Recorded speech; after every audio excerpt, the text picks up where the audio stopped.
Bueno, vamos rápidamente a lo de la cooperación en medicamentos, que como es el tema de muchos de los que están aquí presentes, voy a ir bastante rápido. Esto es una pincelada para decirles en qué está el acceso a medicamentos. Más de un tercio de la población mundial no tiene acceso regular, y estamos hablando de África. Más de la mitad de la población en muchos países, sobre todo en áreas rurales, en muchos países del sur del Sahara, no tienen acceso. El medicamento es una mercancía y no un bien público. La agenda de investigación está fijada en función de los intereses comerciales y de los posibles mercados potenciales. Por eso no se investiga sobre Chagas, o no se investiga sobre enfermedades donde no sabemos que no hay un poder de compra, sea del individuo como paciente o sea del Estado, para poner un régimen de seguridad social. Sabemos también que hoy en día la innovación en el sector farmacéutico ha ido declinando. En los años, hace 15 o 20 años, estábamos hablando de 50, 60, 70 moléculas nuevas por año. Hoy en día no pasan de 30.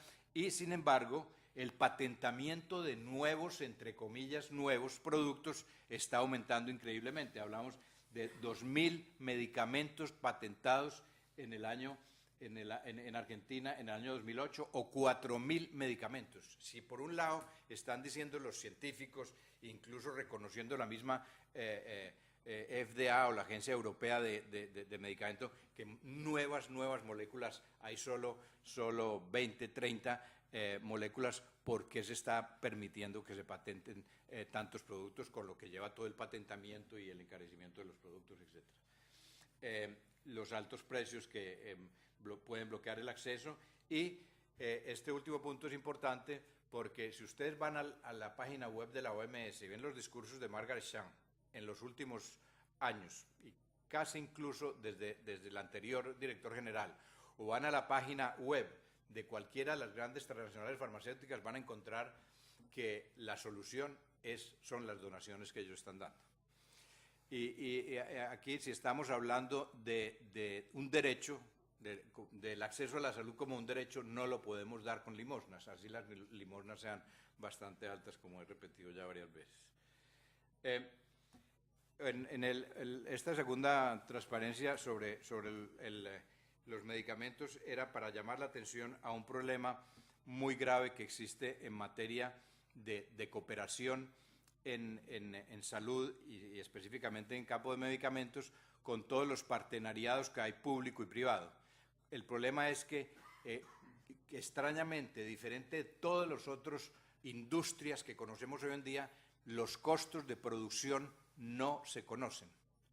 Y la industria nos está argumentando unos costos absolutamente faraminosos, que probablemente el 80% son falsos y que lo están inflando únicamente para poder patentar y recuperar esas inversiones que ellos alegan. Este transparente, yo hablo de un estudio reciente que se hizo este año, a inicios de este año, de la London School of Economics, publicado en una revista de la London School of Economics, donde estos investigadores dicen que en realidad la media del costo de una innovación, el costo medio sería del orden de 60 millones. Cifra que coincidiría con lo que está diciendo hoy en día DNDi para las enfermedades tropicales, que dice que un nuevo producto les ha costado los de 50 o 60 millones. Cuando lo que nos está argumentando la industria farmacéutica hoy en día, y nosotros y la OMS se lo está creyendo, es que les cuesta 800 o 1.3 billones de dólares la investigación.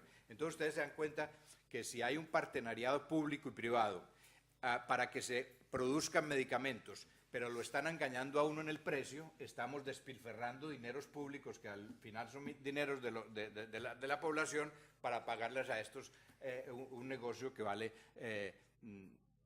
2% de lo que nos están declarando ellos. Eso se vio muy claro, como que fue todo el debate sobre los precios de los medicamentos contra el SIDA, donde hace 8 años costaba $12.000 por persona por año, y hoy en día se consigna hasta por menos de $100, es decir, de 10.000 a 100. Había unas márgenes de lucro absolutamente espantosas que no lo ve uno ni en la industria del automóvil, ni siquiera en la industria del armamento tampoco.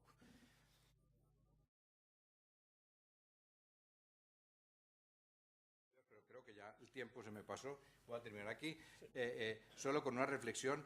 esto no es demasiado utópico. Fíjense, la comunidad internacional ya le dio a la Organización Mundial del Comercio mecanismos de carácter obligatorio para la aplicación de reglas comerciales. Hoy en materia de comercio internacional, si alguien no cumple, que es miembro de la Organización Mundial del Comercio, si no cumple estas normas sobre la exportación del banano o la importación de esto, lo otro, es acusado ante un panel en la OMS y el país que está violando arriesga tener sanciones económicas por violación.